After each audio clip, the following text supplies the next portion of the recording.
Assalamualaikum warahmatullahi wabarakatuh. Perkenalkan, nama saya Firma Dwi Ananda, perwakilan dari kelompok 1. Di sini saya akan menjelaskan mengenai sentralisasi kewenangan dalam penataan ruang pasca Undang-Undang Cipta Kerja. Di kesempatan kali ini, kami mengambil 3 problem statement. Yang pertama, bagaimana implikasi Undang-Undang Cipta Kerja terhadap kewenangan penataan ruang di pemerintahan daerah yang telah tersentralisasi. Yang kedua, bagaimana penyelenggaraan pengelolaan tata ruang berbasis lingkungan pasca diberlakukannya Undang-Undang Cipta Kerja. Yang ketiga, bagaimana kontrol masyarakat dalam penataan ruang pasca pemberlakuan Undang-Undang Cipta Kerja yang menjadi sentralisasi. Pertama-tama, di sini saya akan menjelaskan mengenai bagaimana implikasi Undang-Undang Cipta Kerja terhadap kewenangan penataan ruang di pemerintahan daerah yang telah tersentralisasi. Hadirnya Undang-Undang Cipta Kerja tentu sedikit banyaknya memberi perubahan terhadap peraturan-peraturan sebelumnya. Salah satunya yang terkena dampak yaitu Undang-Undang Nomor 26 Tahun 2007 tentang penataan ruang. Hadirnya Undang-Undang Cipta Kerja memberikan dampak terhadap Undang-Undang Nomor 26 Tahun 2007 yang cukup signifikan karena telah terjadi perubahan, penyisipan, hingga penghapusan pasal. Di antaranya mengenai yang pertama, sentralisasi kewenangan. Sebelumnya, kewenangan penataan ruang berada di pemerintah provinsi, namun kini berubah menjadi kewenangan pemerintah pusat. Dalam hal ini menimbulkan gejolak terhadap masyarakat yang merasa kehilangan hak pengelolaan sumber daya alam serta konservasi terhadap lingkungan mereka. Yang kedua, mengenai penghapusan kawasan strategis daerah. Sebelumnya di Undang-Undang Nomor 26 Tahun 2007 menyebutkan kawasan strategis daerah provinsi maupun kabupaten kota. Kini di Undang-Undang Cipta Kerja menghapus istilah tersebut, melainkan menjadi kawasan strategis nasional. Akibatnya, pemerintah daerah kini tidak memiliki kewenangan dalam menentukan kawasan strategis di daerah mereka. Dalam sentralisasi kewenangan tersebut, pastinya membuat kewenangan pemerintahan pusat diperluas, di antaranya dalam menetapkan RT/RW nasional serta menetapkan kawasan strategis nasional. Yang kedua, mengambil alih penetapan RT/RW provinsi atau kabupaten bila daerah terlambat. Yang ketiga, dapat memberikan persetujuan terhadap pemanfaatan ruang bila RDTR belum tersedia. Terus selanjutnya, dalam Undang-Undang Cipta Kerja juga menyisipkan pasal baru yang menyebutkan bahwa kebijakan strategis nasional dapat dilaksanakan meskipun belum tertera dalam rencana tata ruang, selama ada rekomendasi dari pemerintahan pusat. Dalam sentralisasi, kewenangan tersebut membuat pemerintah daerah hanya memiliki kewenangan sebagai pelaksana teknis, pengawas, pembina, tanpa kewenangan penuh untuk menentukan arah pemanfaatan tata ruang di kawasan daerah mereka sendiri.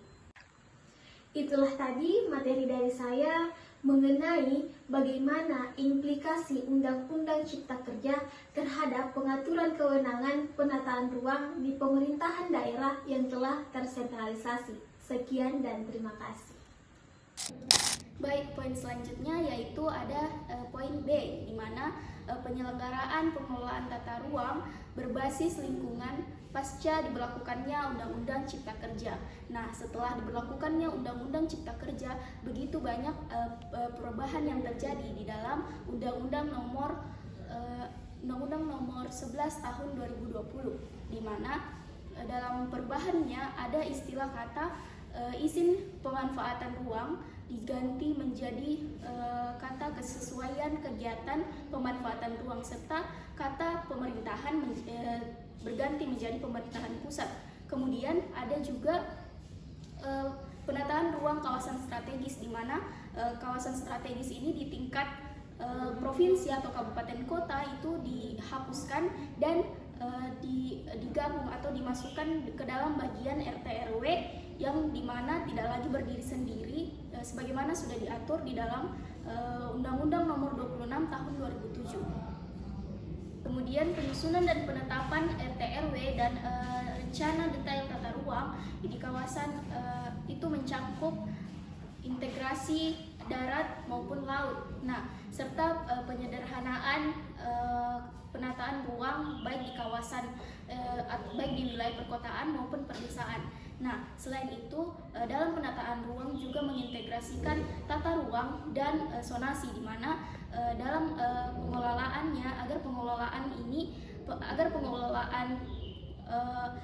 di darat, laut maupun di udara dapat dilakukan secara terpadu.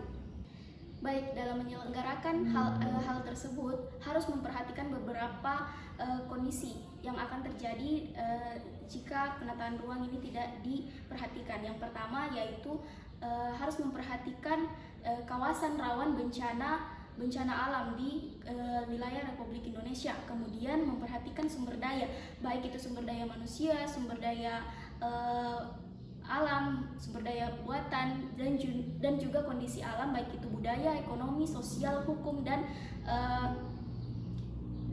wilayahnya. Kemudian yang terakhir yaitu harus memperhatikan geostrategis, geopolitik, dan juga geoekonomi. Baik, selanjutnya di sini saya akan menjelaskan terkait bagaimana kontrol masyarakat pasca pemberlakuan Undang-Undang Cipta Kerja yang menjadi sentralisasi. Jadi sebelumnya masyarakat ini memiliki peran serta dalam suatu penataan ruang yang dimana bisa dilihat melalui pemberlakuan akses baik itu secara langsung maupun secara tidak langsung. Pemberlakuan akses secara langsung ini diatur dalam pasal 38 Undang-Undang Nomor 32 Tahun 2009 tentang perlindungan dan pengelolaan lingkungan hidup, yang dimana perizinan lingkungan ataupun penata ruang itu bisa dibatalkan oleh masyarakat melalui persidangan atau keputusan pengadilan. Namun undang-undang ini telah dihapuskan, di mana diatur dalam pasal 22 angka 16 Undang-Undang Cipta Kerja ini, yang dimana akses secara langsung masyarakat yang merasa dirugikan untuk menggugat ke pengadilan itu telah dihapuskan, sehingga masyarakat di sini tidak bisa lagi menggugat suatu gugatan ke pengadilan atau melakukan proses pengadilan. Nah, selain itu juga kewenangan masyarakat yang secara tidak langsung ini awalnya memiliki perwakilan rakyat di DPRD itu juga ikut direduksi, yang dimana sebelumnya ini diatur dalam pasal 18 ayat 2 Undang-Undang Penataan Ruang, di mana segala detail rinci penataan ruang atau perencanaan tata ruang itu diatur melalui peraturan daerah. Kemudian undang-undang ini diubah ke dalam pasal 17 angka 10 Undang-Undang Cipta Kerja, yang dimana bahwa segala detail rinci penataan ruang itu diatur hanya melalui peraturan kepala daerah, sehingga dengan begitu dalam perencanaannya tidak dibutuhkan lagi persetujuan dari rakyat di DPRD, dan juga dengan begitu akibatnya masyarakat ini tidak memiliki lagi objek gugatan ke PT UN sekalipun itu masyarakat ini dirugikan. Meskipun ada ketentuan konsultasi publik bersama DPRD, itu tidak akan membuat masyarakat mudah dalam melakukan pemantauan dalam proses terjadinya.